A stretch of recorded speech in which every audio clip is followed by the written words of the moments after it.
நீங்கள் நம்ம Zip2 கேஃபேலேருந்து order பண்ணியிருக்கோம். நம்ம பழைய வீடியோ பார்த்து புரியாது புதிதாக இருக்குது. இந்த வாட்டி எப்படி இருக்காங்க பார்ப்போம். இஷ்யூஸ் இருக்குது. இது குளிச்சா நினைக்கிறேன். சோலு நல்லா இருக்கு டப்பலாம். அப்புறம் ஜிப்டோலாம் போட்டு வரணும் டப்பலை. ஸோ ஃபஸ்ட்டு இது ஓப்பன் பண்ணுவோம். இது ஓப்பன் பண்ணுவோம். ஃப்ரெஷ் அண்ட் ஃப்ளேவர்ஃபுல்லாக பரவாயில்லையே, நல்லா தான் இருக்குது.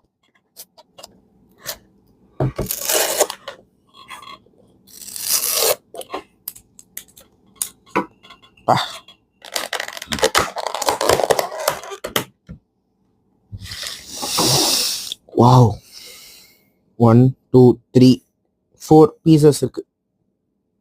ஒயிட் ரைஸ் கூட மிக்ஸ் பண்ணி பாஸ்மதி ரைஸ் ஹை குவாலிட்டி.